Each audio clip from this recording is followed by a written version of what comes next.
Marcus Rodriguez wiped the grease from his weathered hands as the last customer of the day drove away from his small repair shop. The sun was setting over the dusty town of Millfield, painting the sky in shades of orange and purple. At 52, Marcus had been fixing cars, trucks, and anything with an engine for over 30 years. His shop sat on the edge of town, surrounded by junkyards and abandoned lots that most people avoided after dark.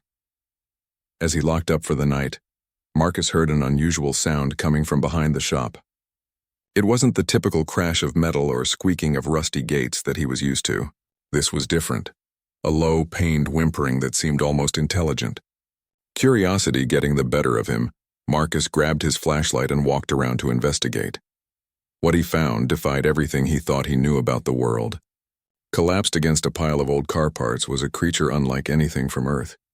It stood nearly 8 feet tall, covered in thick silver-gray fur that shimmered strangely in the flashlight beam. Its body was wolf-like but walked upright on 2 powerful legs. Most striking were its eyes, deep amber pools that held an intelligence that was unmistakably sentient. The creature was badly injured. Deep gashes covered its torso, and one of its arms hung at an unnatural angle. Strange, glowing blue liquid seeped from its wounds, pooling on the ground beneath it. When it saw Marcus, the creature tried to stand but collapsed again, letting out a sound that was part growl, part plea. Marcus should have been terrified. He should have run back to his shop and called the authorities. Instead, something in those amber eyes stopped him. There was pain there, yes, but also hope. This wasn't some mindless monster. This was someone who was hurt and needed help. "Easy there, big guy," Marcus said softly, approaching slowly with his hands visible. "I'm not going to hurt you." The creature watched him carefully but didn't try to move away. Up close, Marcus could see that what he had initially taken for fur was actually something more complex. Millions of tiny, hair-like fibers that seemed to shift and change color slightly.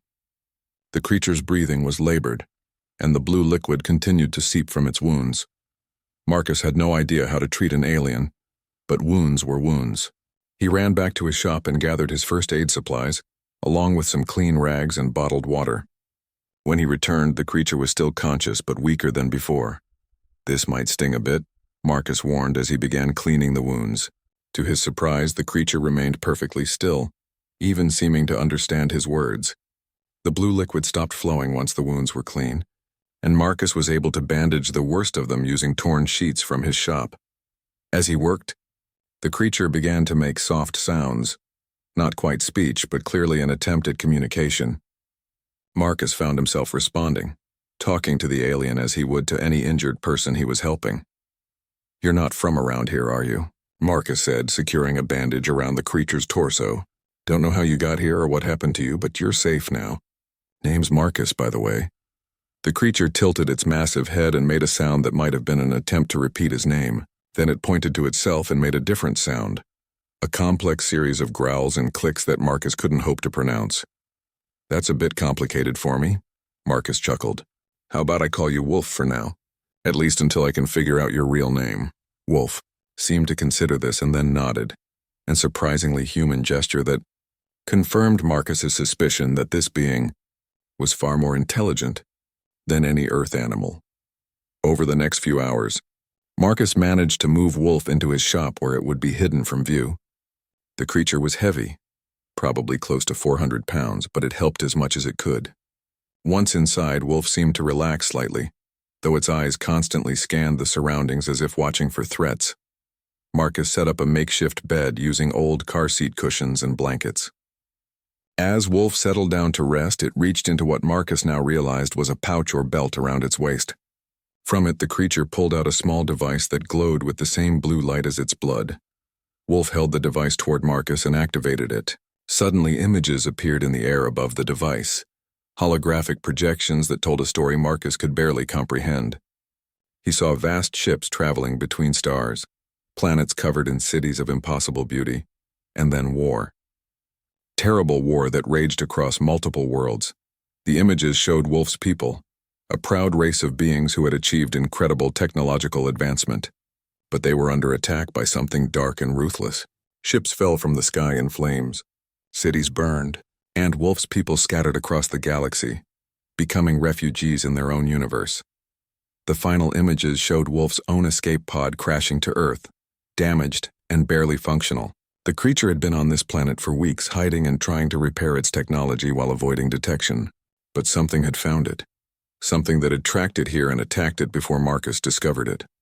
As the holographic display faded, Wolf looked at Marcus with those intelligent amber eyes. There was gratitude there, but also something else. A desperate hope that perhaps this human mechanic might be able to help with more than just bandaging wounds. Wolf activated the device again, and this time the images showed technical diagrams, blueprints for something massive and complex. Marcus recognized some elements from his years working with engines and electronics, but much of it was beyond anything he had ever seen. It was the design for a ship, but not just any ship. This was a warship of incredible power and sophistication. Wolf pointed to the diagrams, then to Marcus, then to the collection of scrap metal and machinery that filled the repair shop. The message was clear. It wanted Marcus to help build this ship. But Marcus had no idea that what he was looking at were the plans for a vessel that could reshape the balance of power in an interstellar war that had been raging for centuries. All Marcus knew was that this creature, this person, needed his help. And Marcus Rodriguez had never been able to turn away from someone who needed fixing, whether they had 2 legs, 4 wheels, or came from somewhere among the stars. The morning sun streamed through the grimy windows of Marcus's shop as he brought Wolf a breakfast of scrambled eggs and toast. To his surprise, the alien creature ate the human food without difficulty, though it seemed to prefer the eggs raw. Wolf's wounds were already showing signs of rapid healing, something that fascinated and amazed Marcus. Over the next few days, an unlikely friendship began to form. Wolf was remarkably intelligent and seemed to understand human speech better each day. Using the holographic device, Wolf began teaching Marcus about its technology. The learning process was slow and often frustrating, but Marcus's decades of experience with mechanical systems gave him an advantage that neither of them had expected. Marcus learned that Wolf's real name was something like Thakari Ves Nol, which meant Stormwalker in its native language. The creature came from a planet called Corvathia in a distant star system. Its people, the Corvani, had once been a peaceful civilization focused on exploration and scientific advancement. But everything changed when the Void Hunters arrived. The Void Hunters were a parasitic species that consumed entire civilizations, stripping planets of their resources and enslaving or destroying all life they encountered. They had been sweeping across the galaxy for centuries, leaving nothing but dead worlds in their wake. The Corvani were the latest target, and despite their advanced technology, they were losing the war. Wolf had been a military engineer before the war, designing ships and weapons for exploration rather than destruction. When its homeworld fell, Wolf escaped with the plans for an experimental warship that had never been built, a vessel that could potentially turn the tide of the war. But the plans were incomplete, missing crucial components that Wolf's people had never developed because they had never needed weapons of such power. This was where Marcus came in. Human engineering, while primitive by Corvani standards, had developed along different lines. Humans had spent centuries perfecting the art of warfare and destruction. The missing components that Wolf needed were things that human military technology could provide, but adapted and enhanced with Corvani science. Marcus found himself spending every free moment studying the holographic blueprints. The ship was massive, nearly 2 miles long and designed to carry enough firepower to destroy entire fleets. But it wasn't just a weapon. The plans showed that it was also designed to be a mobile base, capable of sustaining thousands of people for years while traveling between star systems. The more Marcus studied the plans, the more he realized that Wolf wasn't just trying to build a warship, it was trying to build an ark. Something that could carry the survivors of its people to safety, while also having the power to fight back against the Void Hunters. The practical challenges were enormous. Even with Marcus's large workshop and the surrounding junkyards, they would need massive amounts of materials. The ship required exotic metals and energy sources that didn't exist on Earth. But Wolf had solutions for some of these problems. Its escape pod, though damaged, contained fabrication technology that could transform common Earth materials into the components they needed. Marcus watched in amazement as Wolf activated the fabrication unit. It was about the size of a washing machine, but it could apparently rearrange matter at the molecular level, feeding it scrap iron, aluminum, and copper. It produced materials that looked familiar but felt completely different, stronger, lighter, and somehow more alive than anything Marcus had ever worked with. The first major breakthrough came when Marcus solved a problem that had been puzzling Wolf for weeks. The ship's power distribution system needed to handle enormous amounts of energy without overloading. Wolf's people had developed efficient energy generation, but they had never needed to manage the kind of massive power flows required for their new warship design. Marcus's solution was elegantly simple. He adapted the principle behind Earth's electrical grid systems, but scaled up and modified with Corvani technology. Instead of one central power source, the ship would have multiple smaller generators connected through a network that could automatically reroute power as needed. It was like giving the ship a nervous system for energy management. Wolf was amazed by the solution. Its people had been so focused on perfecting individual technologies that they had never considered the human approach of connecting multiple simple systems to create something more complex and resilient than any single component. As they worked together day after day, Marcus began to understand more about Wolf's people and their culture. The Corvani valued wisdom and creativity above all else. They had no concept of social hierarchy based on birth or wealth. Status in their society came from contribution to the common good. Wolf showed Marcus images of Corvathia before the war, and it was beautiful beyond imagination. Cities that grew like living things, forests of crystal trees that sang in the wind, and peaceful communities where every individual was valued for their unique abilities. But the war had changed everything. The few surviving Corvani were scattered across the galaxy, hiding on primitive worlds or living as refugees on planets that barely tolerated their presence. Most had given up hope of ever reclaiming their civilization. Wolf was one of the few who still believed they could fight back. Marcus found himself drawn into Wolf's dream of liberation. He had spent his entire life fixing things, cars, appliances, anything that was broken. Now he had the chance to help fix something much more important than a faulty transmission or a blown engine. He could help fix an entire civilization. The work was grueling. They started with small components, testing Wolf's fabrication technology and Marcus's understanding of the alien blueprints. Marcus had to completely rethink his approach to engineering. Corvani technology wasn't just advanced, it was fundamentally different. Their machines seemed to grow rather than being assembled, developing their own internal structures like living organisms. Wolf taught Marcus to think of engineering as a form of art rather than just science.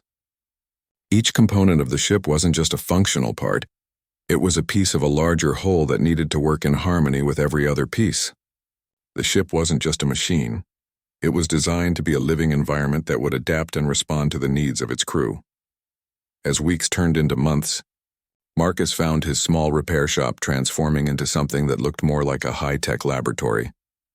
Wolf's technology allowed them to work with precision that Marcus had never imagined possible.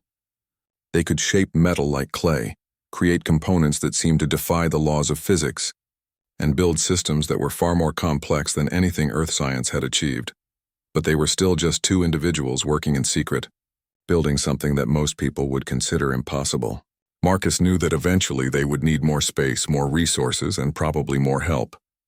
The ship they were planning to build couldn't be constructed in a small-town repair shop. Wolf seemed to understand this too. As its injuries healed and its strength returned, it began talking about the next phase of their project. They would need to find a way to acquire larger facilities and more raw materials, without attracting unwanted attention.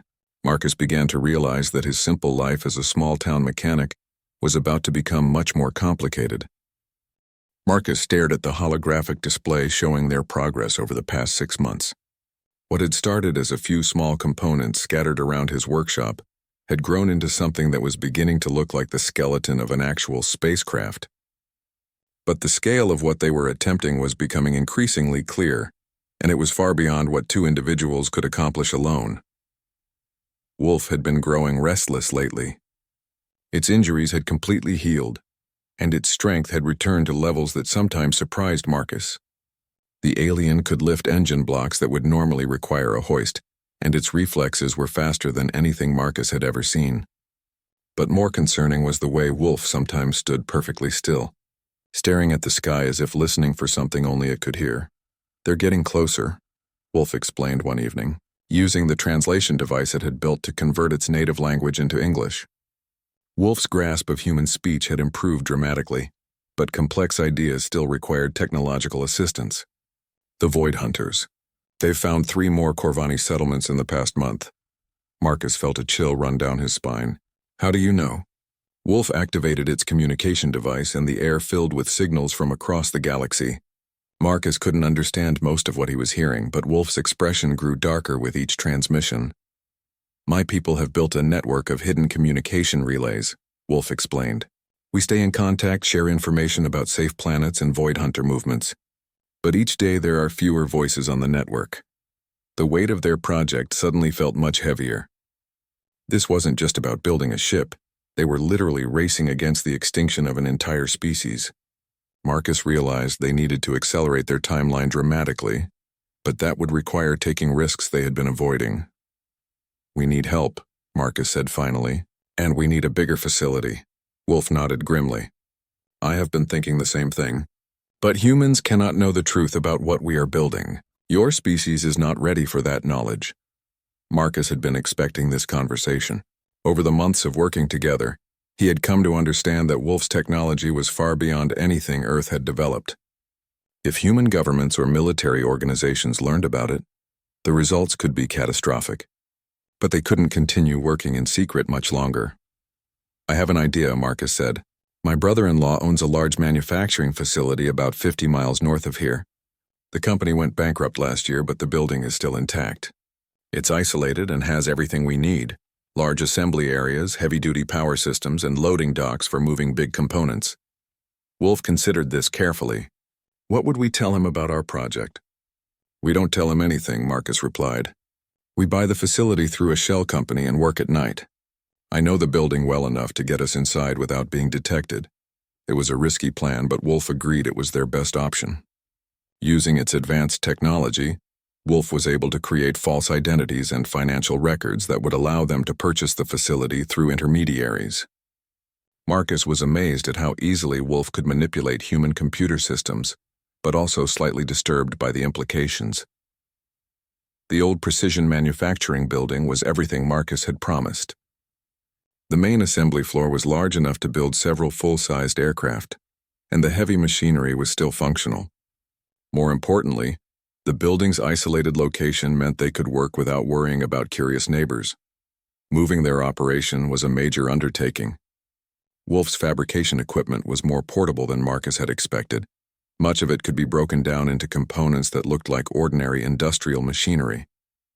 The partially completed ship components were more challenging, but Wolf's technology included gravitic manipulation devices that made even the heaviest pieces manageable. Working in the new facility felt different. The scale of their project suddenly seemed achievable rather than impossible. Marcus found himself thinking bigger, planning for systems and components that would have been unthinkable in his small repair shop. But the expanded operation also brought new challenges. They needed more raw materials, and acquiring large quantities of metals and electronics without attracting attention required careful planning. Marcus developed a network of suppliers across 3 states, purchasing materials in small quantities using multiple identities that Wolf had created. Wolf's abilities continued to surprise Marcus. The alien's physical strength was obvious, but its intellectual capabilities were equally impressive. Wolf could process information at speeds that seemed impossible, analyzing thousands of technical documents in the time it took Marcus to read a single page. More remarkably, Wolf could work on multiple complex problems simultaneously, as if its mind operated on several different levels at once. As their ship began to take actual shape, Marcus started to understand the full scope of what they were building. This wasn't just a warship, it was a mobile civilization.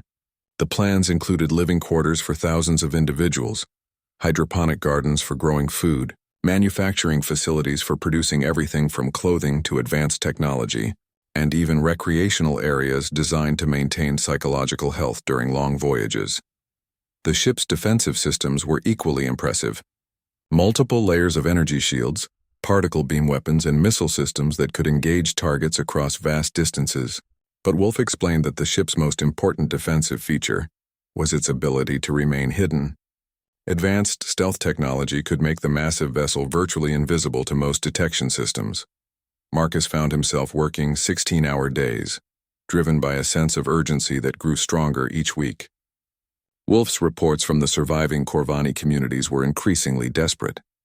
The Void Hunters were systematically hunting down the scattered refugees, and traditional hiding places were no longer safe. But their accelerated timeline was taking a toll. Marcus was exhausted most of the time, surviving on coffee and whatever food Wolf could prepare using its fabrication systems.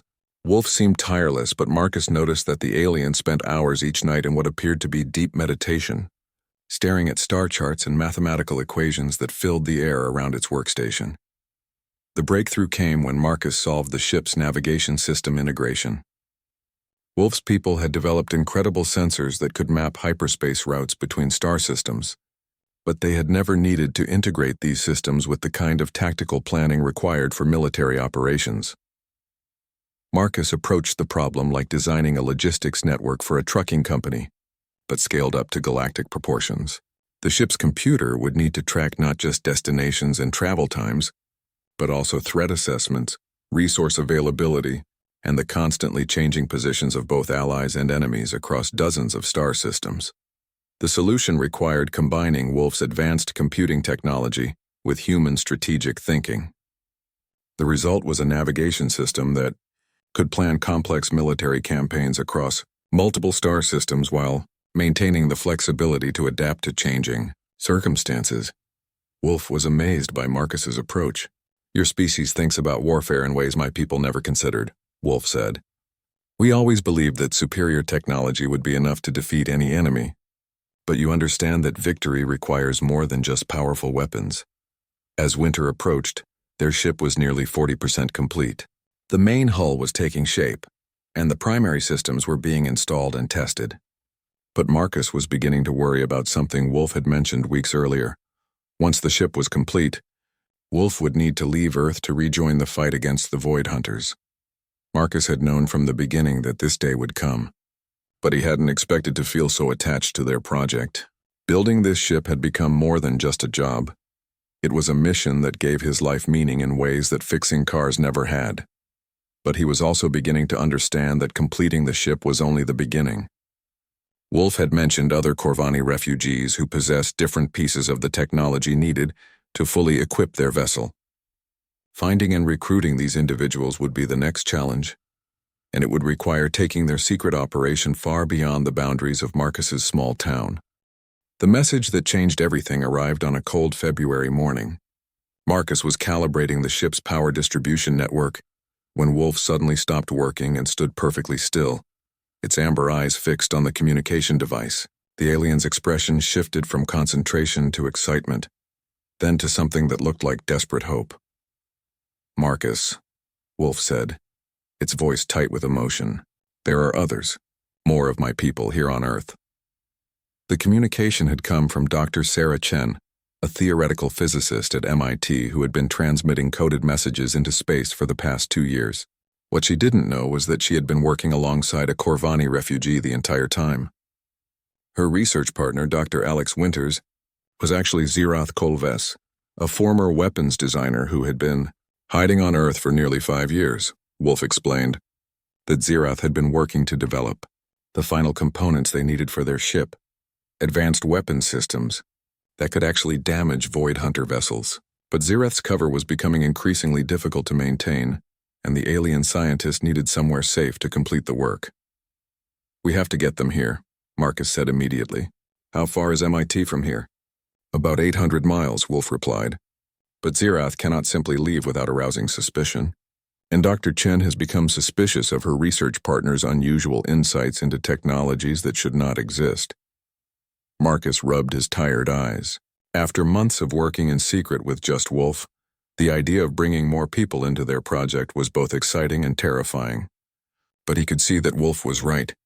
They needed the advanced weapons technology that Xerath possessed. "What do you suggest?" Marcus asked. Wolf activated its holographic display and showed Marcus surveillance footage that Xerath had been secretly recording.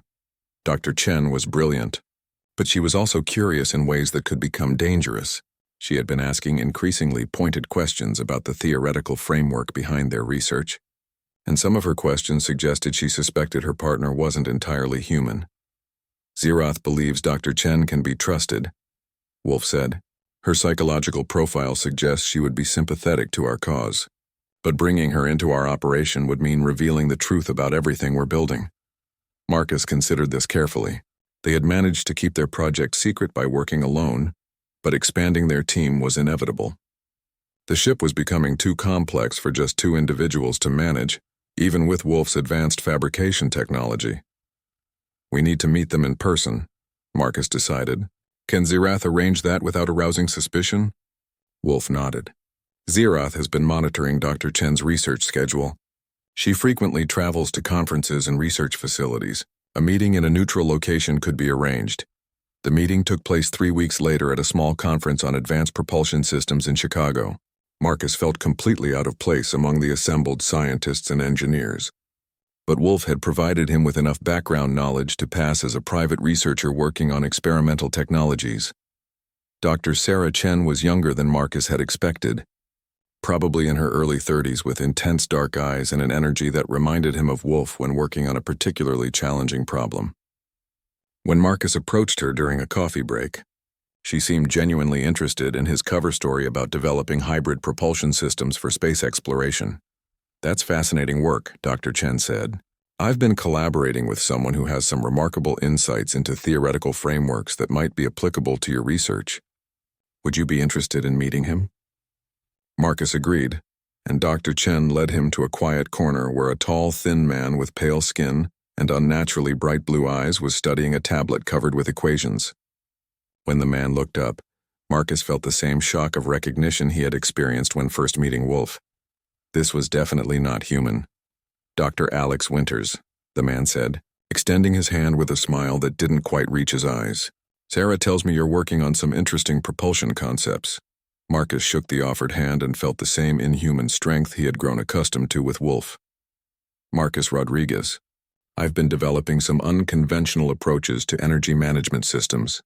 For the next hour, they engaged in a carefully coded conversation that sounded like technical discussion to anyone listening, but was actually Xerath explaining the weapon systems he had been developing, and Marcus describing their ship construction project.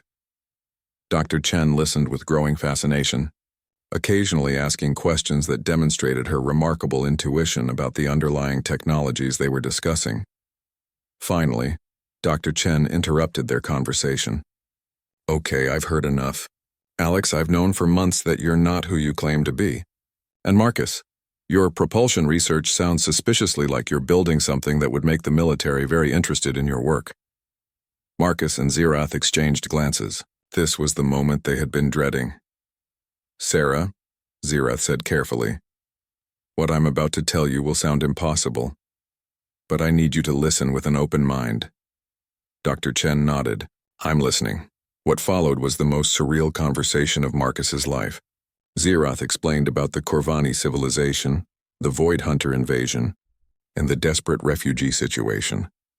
Dr. Chen listened without interruption, her expression shifting from skepticism to amazement to determination. Show me, she said finally. If what you're telling me is true, show me proof. Xerath glanced around the conference room, then activated a small device similar to Wolf's holographic projector. The images that appeared were devastating. Entire planets stripped bare of life, massive ships burning in space, and refugees fleeing across the galaxy in whatever vessels they could find. Dr. Chen stared at the display for several long minutes. When she finally spoke, her voice was steady, but her hands were shaking slightly. How can I help? The journey back to Marcus's facility took careful planning. Dr. Chen needed to arrange a leave of absence from MIT without arousing suspicion, while Xerath had to extract his research equipment and data files without triggering security protocols. When they finally arrived at the old manufacturing building, Marcus felt a surge of pride at Wolf's reaction to seeing another member of its species. The two aliens embraced in a way that conveyed months of loneliness and isolation, finally coming to an end. They spoke in their native language for several minutes, rapid exchanges that seemed to convey vast amounts of information. Dr. Chen's reaction to seeing their ship construction was everything Marcus had hoped for. She stood in stunned silence for nearly 10 minutes, slowly walking around the partially completed vessel and studying every detail. "This is incredible," she finally said. "The engineering principles alone represent advances that are decades beyond anything we've achieved. But the scale? You're building something that could house thousands of people." Wolf and Zirath explained the ship's intended purpose, and Dr. Chen immediately grasped the implications. This wasn't just a rescue mission for one species. It was potentially the foundation for a mobile civilization that could carry the fight back to the Void Hunters. "What do you need from me?" Dr. Chen asked. Over the following weeks, Dr. Chen proved invaluable to their operation. Her understanding of human scientific institutions allowed her to acquire specialized equipment and materials that had been difficult for Marcus to obtain. More importantly, her expertise in theoretical physics helped bridge the gap between human and Corvani scientific approaches. Zirath's contribution was immediately apparent. The weapon systems he had been designing were elegant solutions to problems that had puzzled Wolf for months. Where Wolf's people had focused on defensive technologies, Zirath had spent years studying Void Hunter attack patterns and developing specific countermeasures. The ship's armament began to take shape rapidly. Energy cannons that could punch through the crystalline armor that protected Void Hunter vessels, missile systems that could track targets through hyperspace, and defensive screens that could deflect the exotic radiation weapons that the Void Hunters favored. But the most impressive addition was Zirath's stealth technology. Building on the basic concealment systems that Wolf had designed, Zirath had developed methods for making their ship effectively invisible to Void Hunter sensors. The technology worked by creating a controlled distortion field that bent electromagnetic radiation around the ship, making it appear to be empty space. Working with 4 people instead of 2 transformed their operation. Tasks that had taken weeks could now be completed in days, and complex systems that required multiple specialties could be developed simultaneously. Dr. Chen proved surprisingly adept at understanding alien technology. While Zirath's experience with both human and Corvani systems made him an ideal coordinator for integrating different technological approaches, but their expanded team also brought new challenges.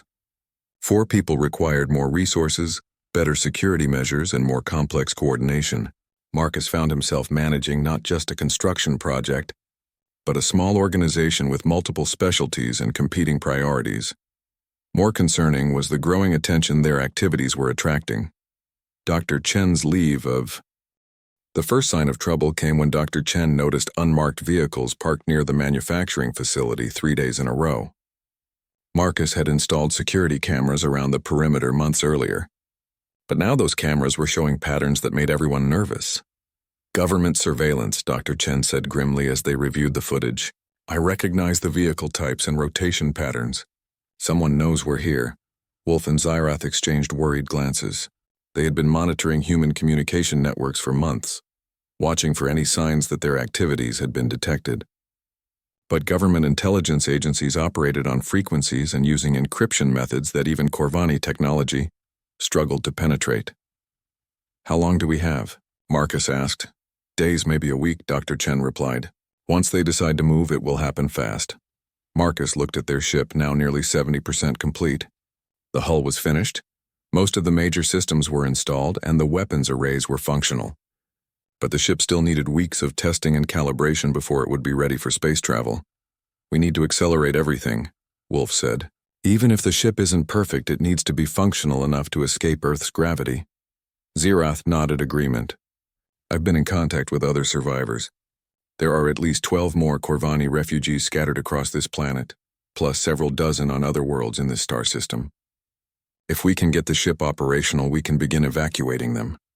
Marcus felt the weight of responsibility settling on his shoulders. What had started as helping one injured alien had grown into a mission that could affect the survival of an entire species. But he also realized that their secret was about to be exposed whether they were ready or not. "What happens when the government finds out?" Marcus asked. Dr. Chen's expression was grim.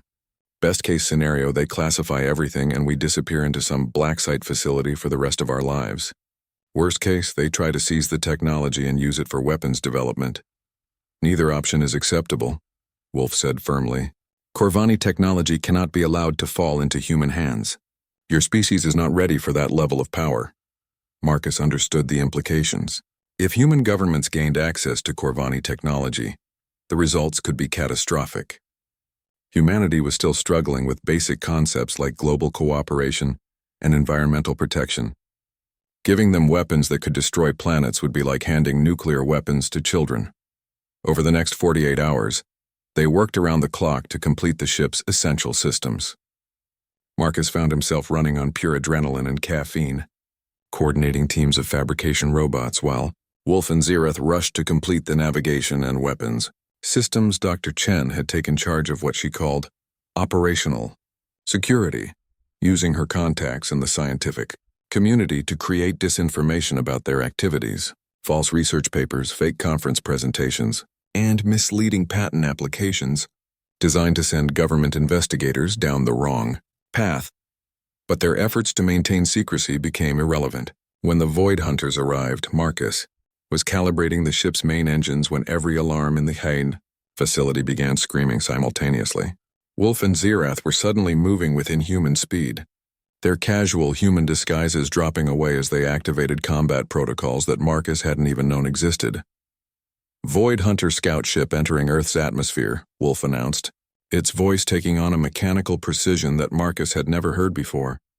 Estimated arrival at this location in 17 minutes. Dr. Chen stared at the holographic displays that now filled the air around them. How did they find us? They've been tracking our communications, Xerath explained while rapidly arming the ship's weapon systems. Every message we've sent to other survivors has been analyzed and triangulated. They know where we are. Marcus felt his stomach drop. Is our ship ready to fight? Not even close, Wolf replied. We have basic propulsion and minimal shields, but the weapon systems need at least 6 more hours of calibration. Through the facility's windows, Marcus could see a dark shape descending through the clouds. It was nothing like any aircraft he had ever seen. A crystalline structure that seemed to absorb light rather than reflect it, moving with impossible grace despite its massive size. We have to run, Dr. Chen said. Can the ship make it to orbit? Wolf was already powering up the engines. Theoretically, yes, but we'll be completely vulnerable until we can reach hyperspace. Marcus made a decision that surprised everyone, including himself. Then we don't run alone. Xerath, can you send a broadcast to every Corvani refugee on the planet? Yes, but why? Because it's time to stop hiding, Marcus said. If the Void Hunters are here, then staying secret doesn't matter anymore. Tell your people to head for orbit. Anyone who can get off the planet needs to do it now. Wolf stared at Marcus in amazement. You're talking about revealing the existence of my people to your entire species. Better that than letting the Void Hunters capture or kill them, Marcus replied. And maybe it's time humans learned that we're not alone in the universe. The next few minutes were chaos. Xerath sent out emergency broadcasts while Wolf completed the ship's startup sequence. Dr. Chen grabbed whatever research data she could carry while Marcus activated the facility's emergency systems to destroy any evidence of their activities. The Void Hunter ship landed just as their vessel lifted off.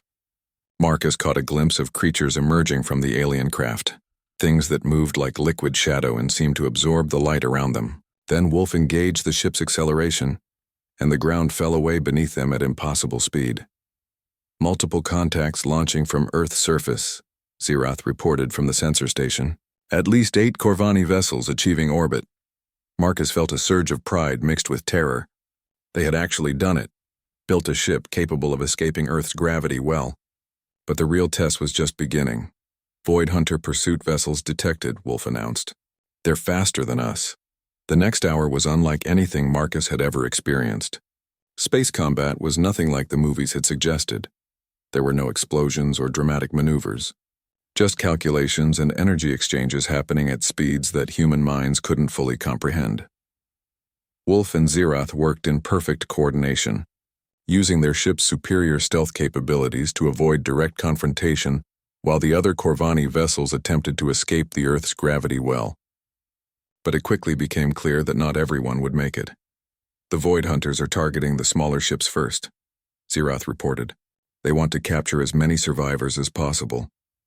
Marcus watched the tactical display with growing horror as one by one, The Corvani escape vessels were either destroyed or captured. Within minutes, only 4 ships remained free, including their own. "We need to hyperspace jump now," Wolf said urgently, "even if we're not fully ready." But Marcus was staring at something else on the display, a massive surge of energy signatures rising from Earth's surface. Human military forces were finally responding to the alien presence, launching every aircraft and missile they possessed at the Void Hunter vessels. "They don't stand a chance," Dr. Chen said quietly. "Human weapons can't even scratch Void Hunter armor." Marcus made another decision that would haunt him for years to come. "Wolf, can our weapons damage those Void Hunter ships?" "Yes, but engaging them would reveal our position and capabilities." "Do it anyway," Marcus said. "Those are my people down there. They're fighting something they don't understand to protect a planet they think is theirs alone. They deserve whatever help we can give them." Wolf hesitated for only a moment, then activated their ship's weapon systems. The energy beams that lanced out toward the Void Hunter vessels were invisible to human eyes, but their effects were immediate and devastating. 2 of the alien ships simply ceased to exist, their crystalline hulls unable to withstand the concentrated firepower that Zerath had designed specifically to counter their technology. The remaining Void Hunter vessels immediately turned their attention to Marcus's ship, but Wolf was already initiating the hyperspace jump sequence.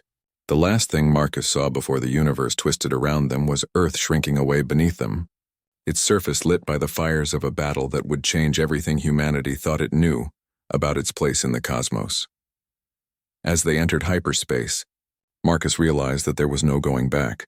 Earth knew about aliens now, and the Void Hunters knew that humanity had become involved in their war. The peaceful life of a small-town mechanic was over forever. The hyperspace journey to the Corvani rendezvous point took 3 days, during which Marcus experienced wonders and terrors he had never imagined possible. Through the ship's viewports, he watched galaxies spiral past like distant whirlpools, while Wolf and Zerath worked frantically to complete the vessel's systems during their flight. Dr. Chen spent most of the journey in what could only be described as intellectual shock, studying Corvani databases and trying to comprehend technologies that challenged everything she thought she knew about physics. Marcus found her one morning surrounded by holographic equations, tears streaming down her face. "It's beautiful," she whispered, "the mathematics underlying their technology. It's like discovering that the universe is written in poetry instead of prose." But Marcus was focused on more immediate concerns. Long-range sensors were detecting massive Void Hunter fleet movements throughout the galaxy, and the scattered Corvani survivors were reporting increasingly desperate situations. Their successful escape from Earth had sent ripples through the interstellar community, but it had also attracted unwanted attention. "The Void Hunters are mobilizing their main fleet," Wolf explained as they studied the tactical displays. "Our attack on their ships convinced them that the remaining Corvani pose a greater threat than they previously believed." Marcus felt a chill of responsibility. Their actions had saved some lives, but they might have doomed others. "How many survivors are we talking about?" "Approximately 40,000 Corvani remain alive," Zerath replied, "scattered across 67 different star systems. Most are hiding on primitive worlds or living as refugees on planets that barely tolerate their presence." The scale of the disaster was overwhelming. Wolf's people had once numbered in the billions, spread across hundreds of worlds. Now they were reduced to a population smaller than Marcus's home state, hunted by an enemy that seemed unstoppable. When they finally dropped out of hyperspace near the rendezvous coordinates, Marcus got his first look at what remained of Corvani civilization. 12 ships of various sizes hung in the darkness between stars, each representing a different group of survivors who had managed to escape their pursuers. The largest vessel was nearly as big as their own ship, but it was clearly damaged. Burn marks scarred its hull, and several sections showed the telltale signs of emergency repairs. The smaller ships were in even worse condition. Some were little more than escape pods that had been modified for long-term survival. "My people," Wolf said quietly, staring at the ragged fleet. "The last remnants of one of the galaxy's greatest civilizations." Marcus watched as Wolf established communication with the other ships. The conversations were conducted in the musical language of the Corvani, but he could hear the emotion even without understanding the words. Joy at finding other survivors mixed with grief for those who hadn't made it. Over the next several hours, representatives from each ship came aboard to meet with Wolf and Zirath. Marcus was amazed by the diversity of the Corvani survivors. Some were scientists and engineers like Wolf, but others were artists, teachers, farmers, and families with children who had never seen their homeworld. Dr. Chen was particularly fascinated by the Corvani children, who seemed to possess an intuitive understanding of their people's technology that surpassed many adults. "They think in ways that human children never could," she observed. "It's like they're born knowing mathematical concepts that we struggle to learn." But the reunion was overshadowed by grim strategic realities. The combined Corvani fleet possessed advanced technology, but they were vastly outnumbered by their enemies. Even with their new warship, they couldn't hope to defeat the Void Hunters in direct combat. "We need allies," declared Kethmorves, the commander of the largest surviving ship. "The Corvani cannot win this war alone." Wolf nodded agreement. "There are other species that have suffered under Void Hunter attacks. Some have managed to resist more successfully than we have." Marcus found himself in the strange position of representing humanity in an interstellar war council. The other Corvani leaders listened with interest as he described Earth's military capabilities and strategic thinking, but he could see their disappointment when they realized how primitive human technology remained. "Your species shows promise," Kethmorves said diplomatically, "but they are not ready for this level of conflict." "Maybe not," Marcus replied, "but humans have one advantage that might be useful. We're really good at surviving when the odds are against us." The strategy that emerged from their planning sessions was audacious in its scope. Rather than trying to fight the Void Hunters directly, they would focus on rescue operations, using their superior stealth and mobility to evacuate Corvani survivors from threatened worlds.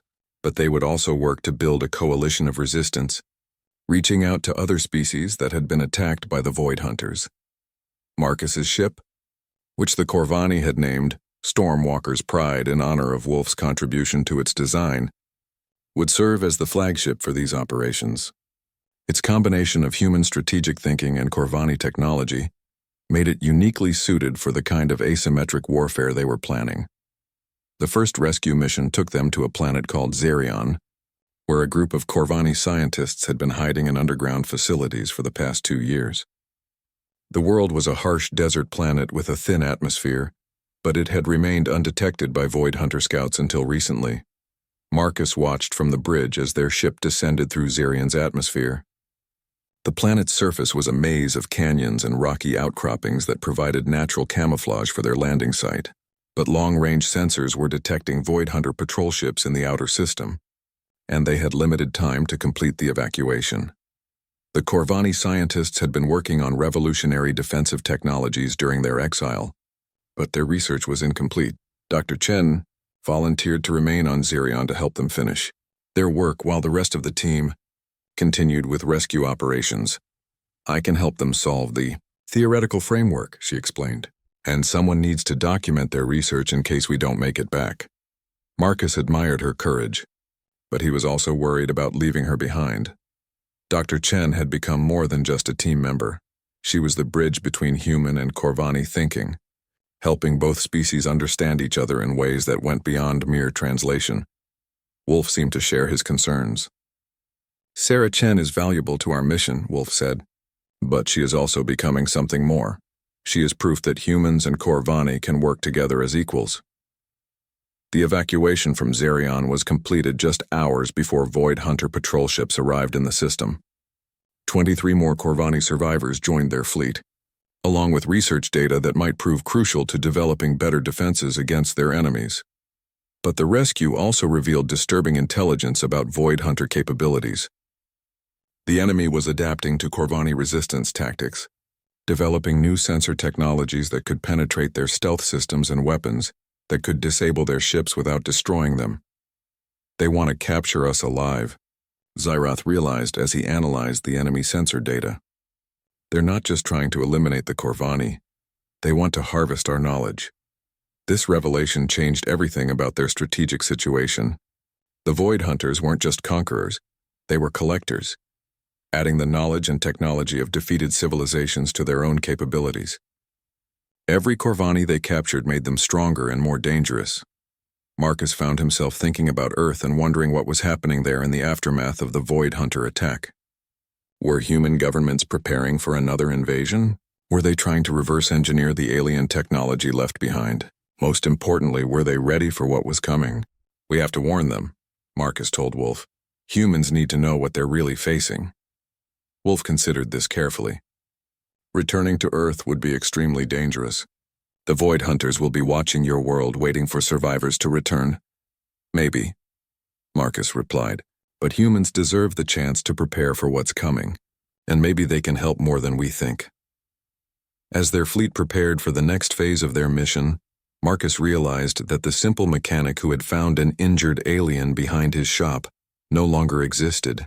That man had been replaced by someone who thought in terms of galactic strategy and interstellar warfare, someone who carried the hopes of two species on his shoulders. But he also realized that the most important part of his identity hadn't changed at all. He was still someone who couldn't walk away from something that needed fixing, whether it was a broken car or a broken civilization. And right now the galaxy needed more fixing than one person could possibly handle. 6 months after fleeing Earth, Marcus stood on the bridge of Stormwalker's Pride and watched as representatives from 7 different alien species materialized in the ship's main conference chamber. The holographic meeting was the culmination of weeks of careful negotiation, and it represented something that had never existed before in galactic history, a true alliance against the Void Hunters. Wolf had changed dramatically during their months of rescue operations. The injured refugee that Marcus had found behind his shop had become a military commander whose reputation was spreading across the galaxy. Other species were beginning to call Wolf the Stormwalker, a leader who appeared wherever the Void Hunters struck and somehow always managed to save lives that everyone else had written off as lost. Dr. Chen had also evolved far beyond her original role as a human scientist. Her integration of human strategic thinking with alien technologies had produced breakthrough after breakthrough, earning her respect from beings whose civilizations were thousands of years older than humanity. She now served as the Alliance's chief tactical coordinator, planning operations that spanned multiple star systems. But Marcus himself had undergone the most dramatic transformation. The simple mechanic had become something unprecedented, a human who commanded the loyalty of alien species that had never trusted anyone outside their own kind. His reputation for keeping his word and protecting the innocent had made him a symbol of hope for refugees throughout the galaxy. The situation report is not encouraging, announced Velthar Nix, the crystalline representative of the Archon Collective. Void Hunter forces have conquered 12 more systems in the past month.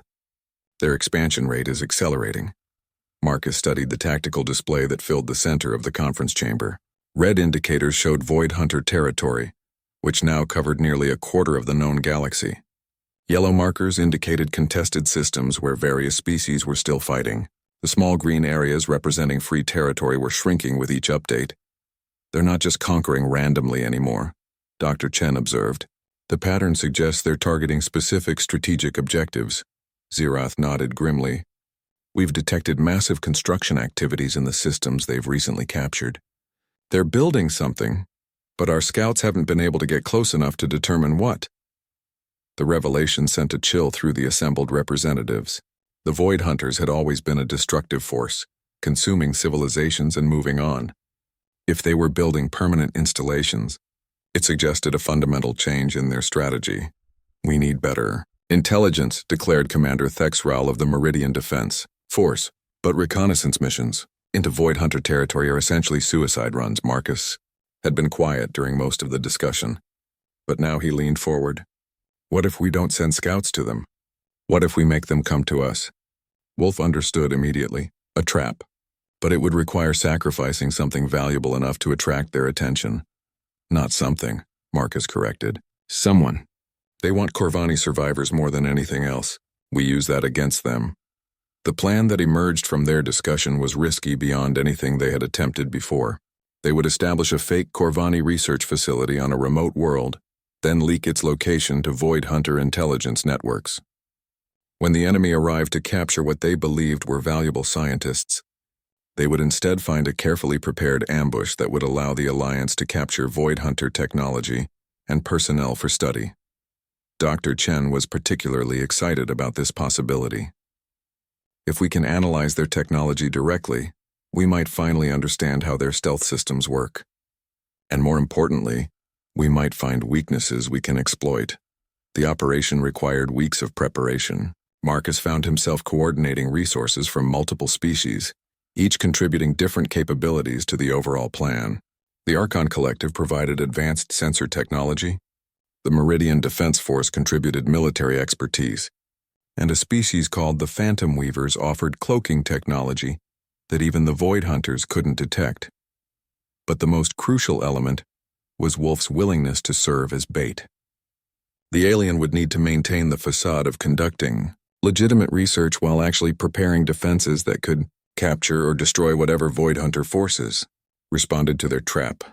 "I don't like this," Marcus told Wolf as they prepared to deploy to the target world.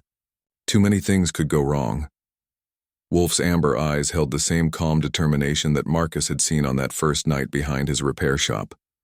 "My people have been running and hiding for too long. It's time we started fighting back." The trap was sprung 3 weeks later. Void Hunter ships arrived at the research facility in overwhelming numbers, expecting to find helpless scientists working on theoretical projects. Instead, they encountered defensive systems that had been specifically designed to counter their advantages. The battle was unlike anything Marcus had ever experienced. Void Hunter forces relied on speed, stealth, and overwhelming firepower to achieve quick victories, but the Alliance had prepared for exactly those tactics.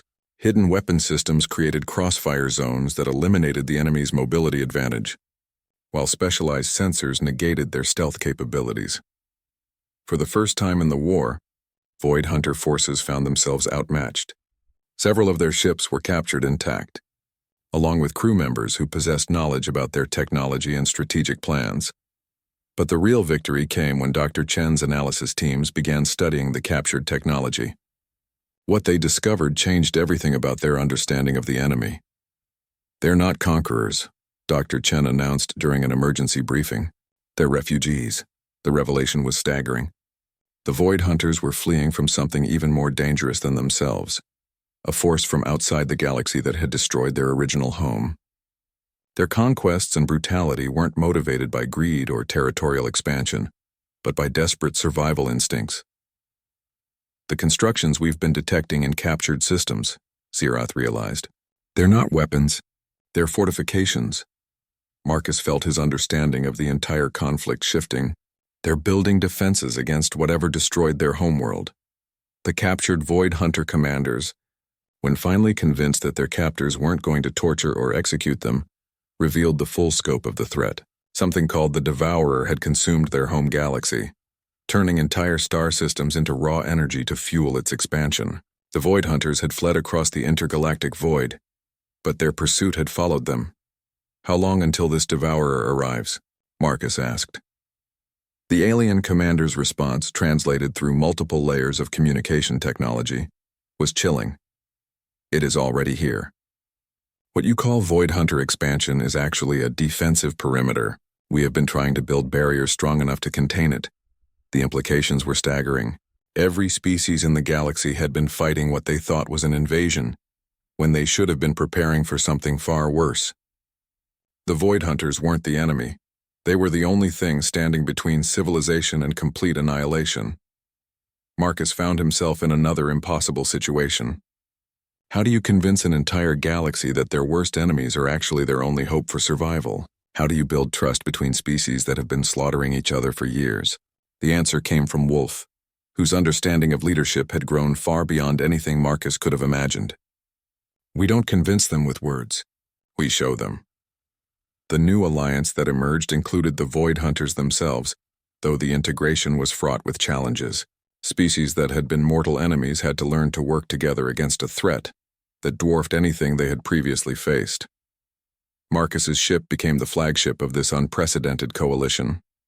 Human organizational skills, Corvani technology, Void Hunter defensive expertise, and the unique capabilities of dozens of other species combined into something that had never existed before. A truly galactic civilization united in common purpose. Dr. Chen established research teams that included scientists from every member species, working to develop technologies that could potentially stop or slow the Devourer's advance. Wolf coordinated military operations that spanned multiple galaxies, while Xerath led engineering teams building defensive installations on scales that staggered the imagination. But Marcus found his most important role was something much simpler. He remained the human mechanic who couldn't walk away from something that needed fixing. In a universe full of ancient civilizations and incomprehensible technologies, his simple humanity became the common ground that allowed different species to trust each other. As he stood on the bridge of his ship, watching construction fleets from 100 different worlds working together to build defenses that might save the galaxy, Marcus reflected on how far he had come from that night when he found an injured alien behind his repair shop. He had set out to help one homeless creature and ended up building something that might preserve civilization itself. It wasn't the life he had planned, but it was exactly the life the universe needed him to live.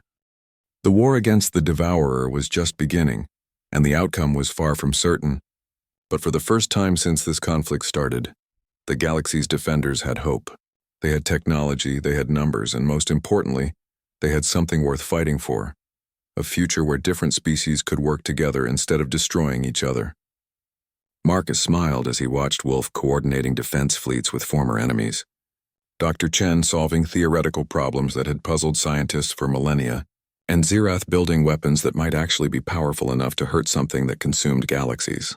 He was still just a mechanic at heart, but now he was a mechanic with the best shop in the universe and the most important repair job in galactic history.